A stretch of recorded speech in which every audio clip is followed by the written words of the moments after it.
told to strengthen your pelvic floor, I think this comes down to Kegel or not to Kegel? That is the question. So there's an interesting study by Bump et al. That showed that if you're told to do Kegels at home with verbal instruction alone, over 50% of people will do that incorrectly. Now, if your pelvic floor is what we call hypertonic or overactive, doing a Kegel may not be the right answer at that time. Think about it as if your muscles are already contracted all the way tight and you try to contract even further, there really isn't any more room to do a Kegel. You can use an analogy of a bicep, thinking if you were trying to do a bicep curl by starting at this position, there's really not much left to go. But if you have length and you can actually use the range of motion to activate, it's much more effective. So in order to actually be able to form a Kegel properly, you need to have the length first. Although many people don't realize this, men and women both have the same musculature in their pelvic floor. The only difference is the genitalia. So if you're trying to figure out how to do a Kegel and you're a male or a female, it's the same actual contraction. You're just going to feel it differently based on where you're activating. So let's start with doing a pelvic floor contraction or a Kegel in isolation and what that means and what it looks like. So there are two parts when it comes to a Kegel, right? If we're gonna take the pelvic floor anatomy and look at it from the side, I want you to think about bringing your pelvic floor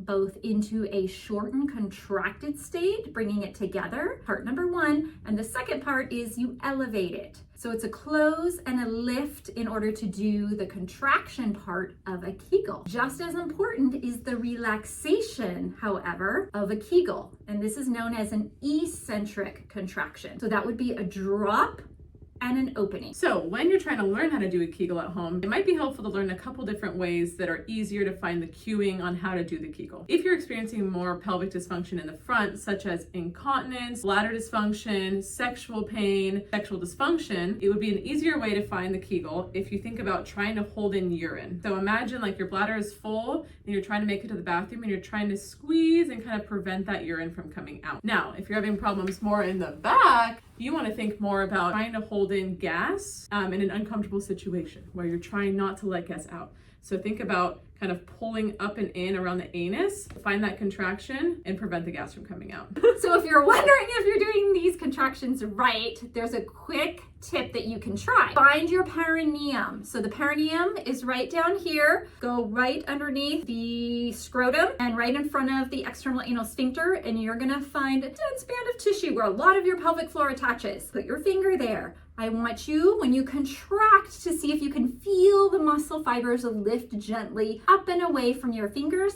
And when you relax, they should drop down right into your fingers. If you're not getting the drop, which is so critical and so important, we're going to show you two quick things you can do to help facilitate that elongation and that lengthening that is absolutely required before you do another pelvic floor contraction. So a full squat, not a partial squat, a full squat all the way down. You're actually, if you are a female, you're going to release like you're peeing in the woods. Is a great way to help facilitate your pelvic floor elongating and eccentrically releasing. If you need support, you can do this against the back of, or put your back up against a wall, or you can hold on to a heavy piece of furniture or table and just drop down. Perfect. Number two, using breath work.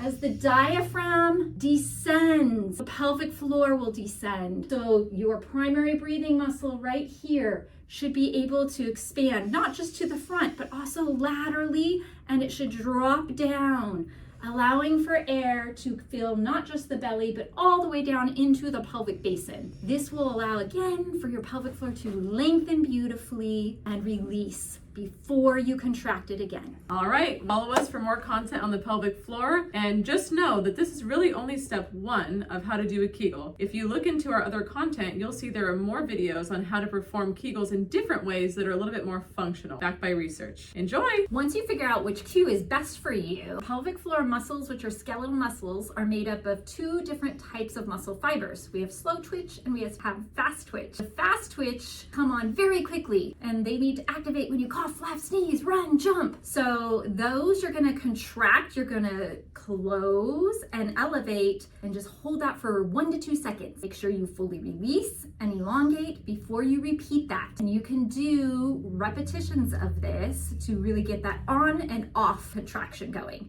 For a long twitch muscle fiber contraction, and to challenge that type of muscle fiber activity, you're going to try to hold for 5 to 10 seconds. Same thing, you're going to close and lift, hold that, make sure you're not holding your breath as you count out loud. Start with a 5-second contraction, allow that to fully release and lengthen, and when you can master the 5, move on up to 10 seconds.